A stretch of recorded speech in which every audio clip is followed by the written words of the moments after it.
So I'm the owner of a wonderful rescued macaw. She is a wonderful bird but has a lot of issues due to an abusive former home. I've had her for 3 years and since then haven't taken any vacations or trips away as it would be too disruptive for her. She distrusts everyone and is very reliant on her routine. I love her deeply and I'm happy to make sacrifices for her. They are permanent toddlers and very intelligent birds. I met my husband by the time his kids were older. My stepdaughter was 16 at the time. We married when she moved away for college. Nevertheless, I thought we'd manage to have a decent relationship. Until now.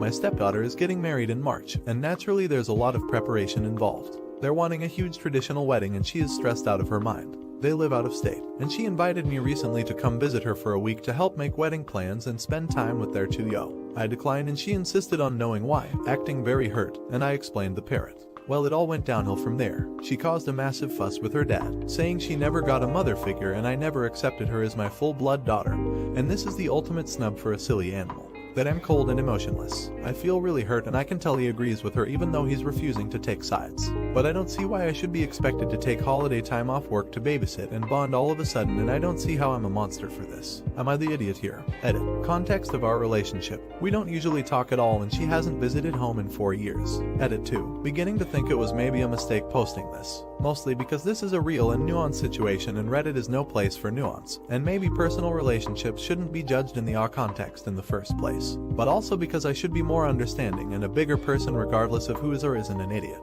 Life is too short to be butthurt and offended. I called my stepdaughter and told her that I understand this is a big moment in her life and she wants someone there to help and support her, and that I'm still willing to help her in any way I can to plan the wedding via Zoom and virtually. We talked a bit and I asked her why she hadn't accepted me reaching out in the past, and she apologized and said she didn't want to accept someone as a stand-in, fake replacement for her bio mom, but now she regrets it and would like a closer relationship, especially seeing how close her so is with his mom. We ended the conversation positively and I'm hoping things can improve going forward. I told her I'm a crazy bird lady and asked her if she still wants a relationship knowing that, and she said that after the wedding she's willing to travel to visit us if we have room.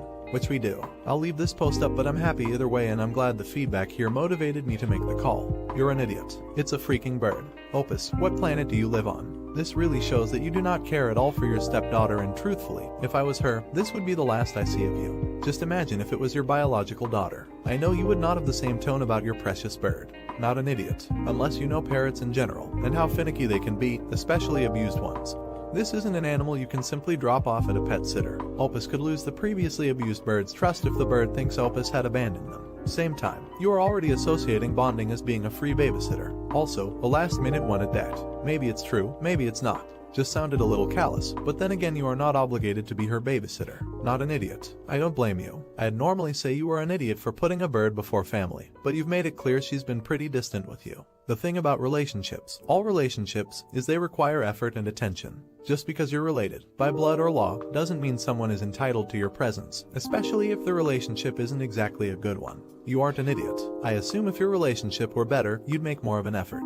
You're still going, so it isn't like you're skipping the wedding. NT. Macaws and parrots are not just birds like budgies where you can ask a pet sitter to feed and water them all week. Macaws are like gifted children who scream and can rip your fingers off. They are an 80-year commitment and often only bond to a single person. Birds in general are extremely sensitive to any environmental changes, so someone who doesn't know what they are doing can hurt or even kill the macaw. Shame on everyone for saying choosing an animal over family like it's a bad thing. The macaw seems more like family than her stepdaughter. If it was that big of a deal, then stepdaughter would help make accommodations rather than just want a babysitter. Now for the next story. Am I an idiot for telling my wife it was a mistake to stay at a baby shower? So my wife, female 26, and I, male 28, have been married for a year and began trying to conceive in September. No luck so far, but the doctor did say at our first appointment that it typically takes close to a year for most couples to conceive. She's been telling people that she's infertile, which isn't true. The doctor said she isn't. My wife and I went to my work Christmas party in mid-December, where my wife met my coworker's wife, let's call her Mary, and they took a liking to each other. Mary was pregnant and invited my wife to her baby shower, which was yesterday, and my wife sounded excited to go. I asked her when we were alone if she thinks she'll be fine. I know my wife and I know what typically bothers her. I knew she wouldn't bask in happiness over someone else's pregnancy, so I urged her to think it through. She said she's fine and she was excited, so she went. The baby shower was yesterday. About 40 minutes in, she calls me and asks me to come. I was at a cafe nearby because I knew she wouldn't stay long. I find her at the entrance of the house crying and a bunch of women consoling her. When she saw me, she came to me and pulled me to the garden to talk. She said she was dancing and looked at Mary's pregnant belly and couldn't take it anymore, started crying and ran out. All of Mary's friends followed her out to console her. I consoled her myself and said, "Okay, let's go, babe. Where do you want to go? We can go for a drive so you can feel better." She looked at me weird and asked why she would leave. I asked why she would stay. She said she feels better now and can go have a good time. I sighed and said, "Babe, you know that's not going to happen. And I doubt the attention will be on Mary after this, and that's not great. It's her baby shower and she deserves to be celebrated. I can't see how people are going to shift their focus from consoling you to celebrating her if you're still there." She rolled her eyes at me and said she was going back in and that I could leave. 3 hours later, the party was nearing its end, so I went back to pick her up. My coworker and I stepped into the house, and lo and behold, everyone was sitting in a circle with my wife being the center of attention. Coworker looked for his wife and she wasn't there at all. He called her and she said she had left ages ago. My wife and I entered the car and I first asked her how she was feeling, and we spoke about it for a few minutes. I then asked her what happened and why Mary left. She said, "Oh crap, Mary, I forgot to say bye to her." I told her Mary left ages ago. I then said, "I know you're going through a hard time, but why on earth would you and her friends do this? If they consoled you for a few minutes, that's fine, but the entire party. We really should have left earlier." She looked at me so offended and said, "Are you Mary's husband or mine?" We stared at each other for a while and just drove home in silence. I told her I wanted to talk to her this morning to sort things out, but she ignored me and left the house. Not an idiot. Your wife turned someone else's celebration into her own pity party, to the point that the guest of honor left her own shower, and didn't realize she did anything wrong. Do you really want to have a child with a woman like that? Not an idiot. I don't really know where to start with this. Your wife sounds like a lot. You've only been trying to conceive since September. That's hardly any time at all. It's very unusual to get pregnant straight away. There is no evidence there's an issue, yet she's acting like she's having fertility issues, which is very attention-seeking behavior and pretty insensitive to people with real problems. Then she meets this woman just a few weeks ago, goes to her baby shower and completely ruins it and makes it all about herself. That's really horrible. Not an idiot. I don't blame her for the initial distress, but this could have all been avoided had she just left with you when you suggested it. I can't bring myself to understand why she stayed. And the fact that she didn't even realize Mary left. What a mess. I hope Mary has other friends and family she can host for celebrations going forward, because your wife and the friends who were in attendance are not really Mary's friends in my opinion. Now for the next story. Am I an idiot for telling my dad I owe him nothing and throwing his words back at him during an argument? I lost my mom to a long-term health issue when I was 10. The cost of treatment drained my parents' finances, and it was just dad and me after mom died. No extended family. Dad started dating when I was 12 and he met Jane. After a few months he told me her son had a form of brain cancer and was very sick, and that they were getting married and he would be helping to take care of her son. We went from 2 in a tiny 2-bedroom house to 4 in a tiny 2-bedroom house, and me sharing with a terminally ill toddler I didn't know. We had to make so many changes. No more takeout, which was a once-a-month treat before that.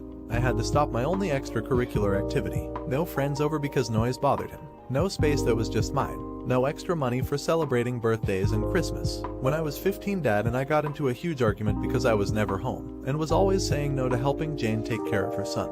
When I told him how much I hated the situation, he looked me in the eye and told me to grow up. He also told me that I was old enough to understand that life wasn't always easy or fun, and that a rougher life can build character. He told me we grew our family, which was a good thing. And one of the consequences of that sometimes is having less, but that it was worth it for the extra love. I told him that was bullshit. He told me I was not his whole life and he was not going to stop doing what he wanted to do because of me. Then he told me to never, ever say anything negative about his stepson because he was a kid and didn't need to know I resented him for being sick. After that talk I was even more distant and left when I was 17, right after graduation, and couch surfed until I went to college. I graduated high school at 17 and turned 18 that October. I didn't stay in touch. When I was 19 I heard that Dad's stepson had died. In college I met my wife and we got married this past June.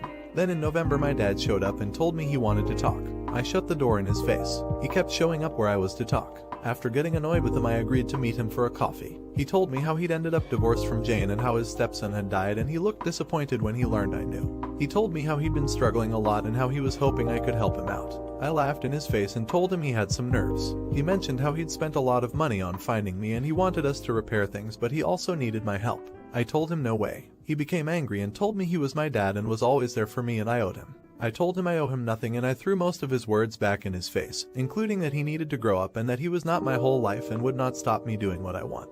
It became a bit of a scene. He told me at my age I should have grown more compassion. Am I an idiot? Not an idiot. Your dad sacrificed you so that he could frick. And as things turned out, the family he created wasn't all that real after all. He was just a patsy to help take care of a sick kid. You owe him nothing. Not an idiot. He was already struggling financially due to your mother's health issue, decided to still date a woman and help taking care of her son despite knowing perfectly well that he didn't have the money to do that and take care of you at the same time. He basically didn't give a damn about you for years, and now that the child is dead and the mother finished sucking him dry, He suddenly remembered he has a son and came begging for money. If I were you, I would have closed the door on his face repeatedly until he understood the message. Not an idiot. Also, for you're the idiot for calling Opus heartless because he resented a father for taking on a dying kid. You all forget that they were never in a financial position to do so. The father could barely afford to take care of Opus. I'm all for helping people. Hell, I give a lot of money to charity every year, but that shouldn't come at the expense of someone who you choose to bring into the world. If OP's father was in a good financial position, it makes all the sense in the world, but he wasn't.